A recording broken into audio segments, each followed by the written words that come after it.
Chers amis, je suis heureux de vous retrouver pour aborder maintenant la dernière partie de ce texte d'Apocalypse qui va nous parler de la Nouvelle Jérusalem, c'est-à-dire de ce que sera notre demeure une fois que nous serons avec notre Seigneur. Mais quand je dis notre demeure, j'ai une arrière-pensée parce que ça n'est pas simplement notre demeure. La Nouvelle Jérusalem est décrite comme l'épouse. Et donc, derrière la description de ce lieu, il y a la description d'un peuple. Et j'aimerais vous montrer que cette description décrit davantage un peuple qu'un lieu. Alors, abordons le texte maintenant et j'aimerais que nous lisions dans ce chapitre 21 les versets 9 à 21. Puis, un des 7 anges qui tenait les 7 coupes remplies de 7 derniers fléaux vint. Et il m'adressa la parole en disant, « Viens, je te montrerai l'épouse, la femme de l'agneau. » Et il me transporta en esprit sur une grande et haute montagne, et il me montra la ville sainte Jérusalem qui descendait du ciel d'auprès de Dieu, ayant la gloire de Dieu. Son éclat était semblable à celui d'une pierre très précieuse, d'une pierre de jaspe transparente comme du cristal. Elle avait une grande et haute muraille, elle avait 12 portes et sur les portes 12 anges et des noms écrits, ceux des 12 tribus des fils d'Israël. À l'Orient, 3 portes, au Nord, 3 portes, au Midi, 3 portes et à l'Occident, 3 portes. La muraille de la ville avait 12 fondements et sur eux 12 noms, les 12 apôtres de l'agneau. Celui qui me parlait avait pour mesure un roseau d'or afin de mesurer la ville, ses portes et ses murailles. La ville avait la forme d'un carré et sa longueur était égale à sa largeur. Il mesura la ville avec le roseau et trouva 12 000 stades. La longueur, la largeur et la hauteur en étaient égales. Il mesura la muraille et trouva 144 coudées, mesure d'homme, qui est celle de l'ange. La muraille était construite en jaspe, et la ville était d'or pur, semblable à du verre pur. Les fondements de la muraille de la ville étaient ornés de pierres précieuses de toute espèce. Le premier fondement était de jaspe, le second de saphir, le troisième de chalcédoine, le quatrième d'émeraude, le cinquième de sardonyx, le sixième de sardoine, le septième de chrysolite, le huitième de béryl, le neuvième de topaze, le 10e de chrysoprase, le 11e d'hyacinthe, le 12e d'améthyste. Les 12 portes étaient 12 perles, chaque porte était d'une seule perle. La place de la ville était d'or pur, comme du verre transparent. Voilà donc la description de cette nouvelle Jérusalem. J'aimerais m'attarder un instant sur le début, parce que c'est un des 7 anges qui tenait les 7 coupes qui vient présenter cela à Jean. Et on se rend compte que c'est la même chose que ce qui s'est passé pour la présentation de Babylone, la prostituée. Je vous propose de le lire au chapitre 17 et au verset 1er.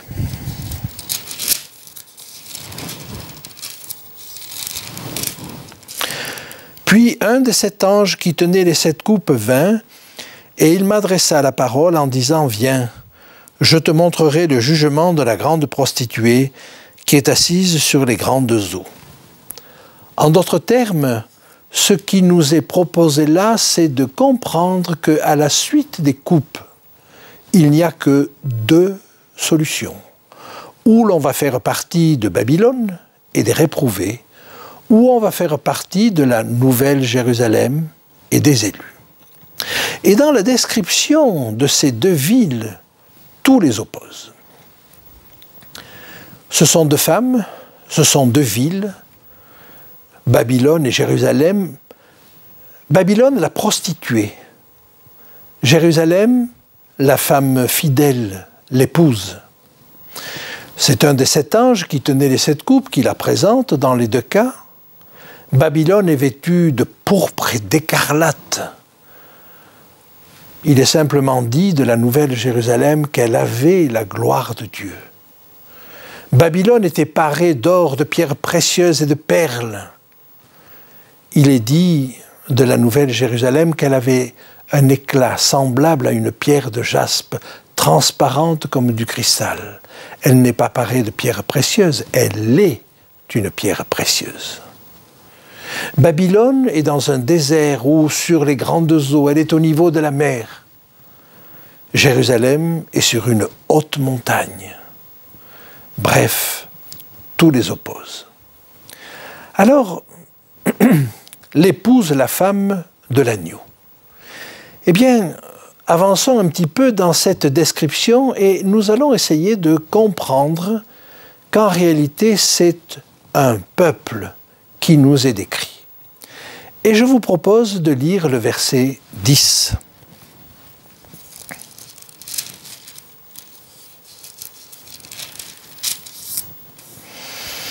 Il me transporta un esprit sur une grande et haute montagne, et il me montra la ville sainte Jérusalem, qui descendait du ciel d'auprès de Dieu, ayant la gloire de Dieu.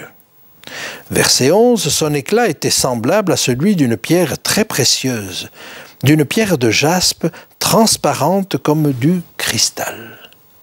Alors, cette pierre de jaspe est en réalité une chalcédoine qui est veinée de différentes couleurs, et ces couleurs variées sont dues à des impuretés. En réalité, s'il n'y avait pas d'impureté, elle serait transparente. Je ne sais pas quelles étaient les connaissances dans cette matière des anciens, mais probablement ils avaient des notions assez précises. En tout état de cause, celui qui a inspiré Jean le savait. Maintenant, on peut aller un petit peu plus loin et on va regarder au verset 12 ce qui nous est dit. Elle avait une grande et haute muraille, elle avait 12 portes, et sur les portes 12 anges, et des noms écrits, ceux des 12 tribus des fils d'Israël. Une muraille élevée signifie peut-être que les élus qui sont là sont inattaquables, mais peu importe. Par contre, nous avons là 12 messagers. Alors ces 12 anges nous font sérieusement penser aux chérubins qui gardaient l'entrée du jardin d'Éden. Et nous allons voir un petit peu plus loin que c'est un véritable jardin d'Éden qui est à l'intérieur. Il s'agit donc de reconquérir, de re-rentrer dans le jardin d'Éden et de refaire le chemin inverse de celui d'Adam. Il y a dans cette reconquête une victoire, mais ça n'est pas une victoire de l'homme, c'est une victoire de Christ qui a permis à l'homme d'y revenir. Et au verset 13, nous avons la description des 3 portes, au nord, au sud, à l'est, à l'ouest, un petit peu comme la disposition du camp d'Israël au désert. On ne nous dit pas quelles sont les tribus qui sont écrites sur chacune de ces portes, mais je vous rappelle que au nord, il y avait les tribus d'Azer, de Dan, de Nephtali, à l'est Issachar, Juda, Zabulon, à l'ouest Benjamin, Éphraïm, Manassé, et au sud, Gad, Ruben et Siméon. Simplement, nous savons que Éphraïm n'y est plus, et il est sans doute remplacé par Joseph. Et Dan n'y est plus, et il est probablement remplacé par Lévi. Peu importe, ce qui m'intéresse, c'est que nous avons là les 12 tribus d'Israël. Au verset 14, nous avons la muraille de la ville qui nous est décrite avec 12 fondements et sur eux les 12 noms des 12 apôtres de l'agneau. Et là, on se trouve devant un problème. Est-ce que si les portes portent les noms des 12 tribus, est-ce que ces portes sont mises là avant les fondements qui, eux, portent les noms des 12 apôtres de l'agneau? En général, quand on construit une ville, on commence par poser les fondements et on pose les portes en dernier. Eh bien, il y a une solution à cette difficulté. C'est qu'en réalité, nous avons là la construction de l'Église. Les fondements, le fondement par excellence, c'est Christ. Mais les fondements secondaires, si j'ose dire, ce sont les 12 apôtres de l'agneau. Et comment arriver à la dernière évolution, au dernier élément posé, c'est-à-dire aux portes, avec les noms des 12 tribus? Eh bien simplement parce que ces 12 tribus représentent les 144 000 qui nous sont décrits au chapitre 7. Et les 144 000, c'est la dernière génération. Ainsi, nous avons là une histoire de l'Église avec les fondements, les apôtres de l'agneau, et jusqu'à la dernière génération, les 144 000. Il y a donc une croissance collective de l'Église. Il y a un projet collectif pour l'Église. Bien sûr, il y a le projet individuel, mais il y a le projet collectif. Et je vous invite à lire dans l'Épître aux Éphésiens, au chapitre 1er, à partir du verset 3.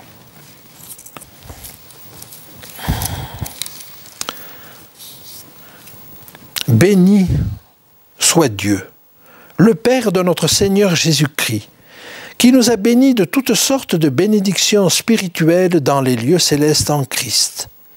En lui, Dieu nous a élus, avant la fondation du monde, pour que nous soyons saints et irrépréhensibles devant lui, nous ayant prédestinés dans son amour à être ses enfants d'adoption par Jésus-Christ, selon le bon plaisir de sa volonté, à la louange de la gloire de sa grâce qu'il nous a accordée en son bien-aimé.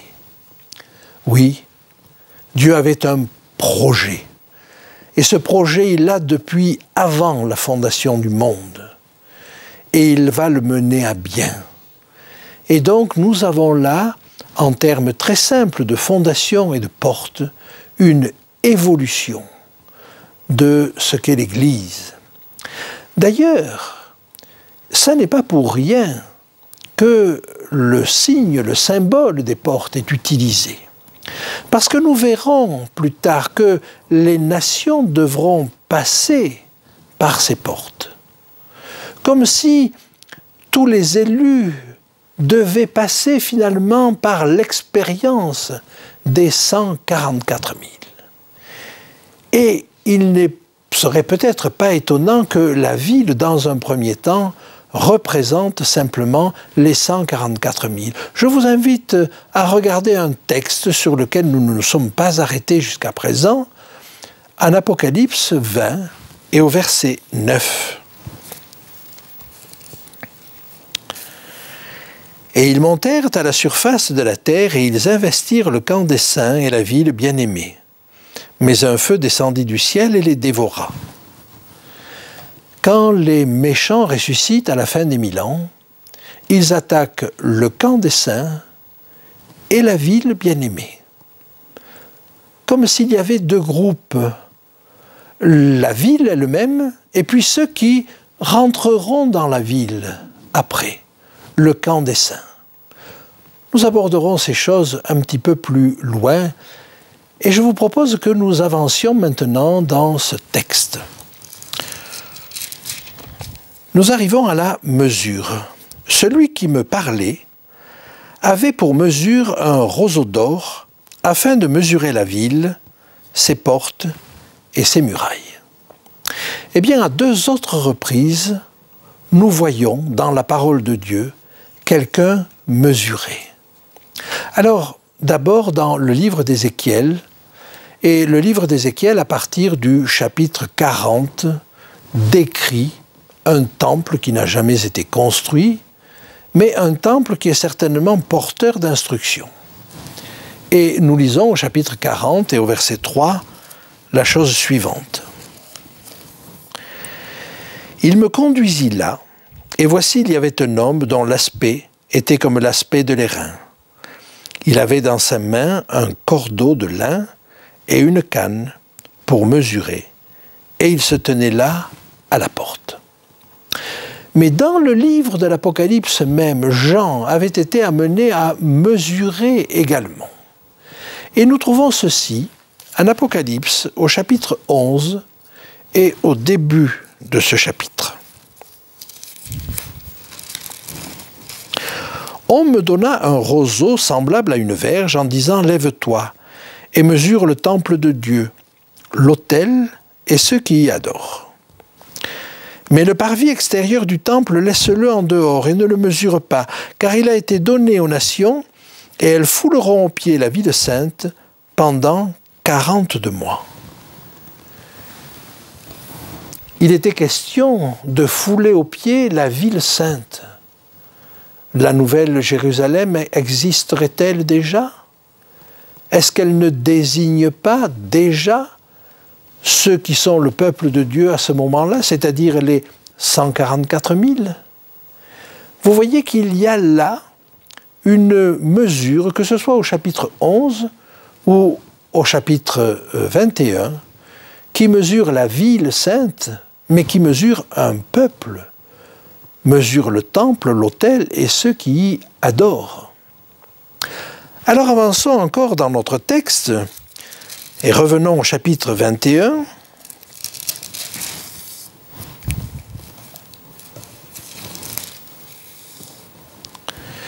La ville avait la forme d'un carré, et sa longueur était égale à sa largeur. Il mesura la ville avec le roseau et trouva 12 000 stades.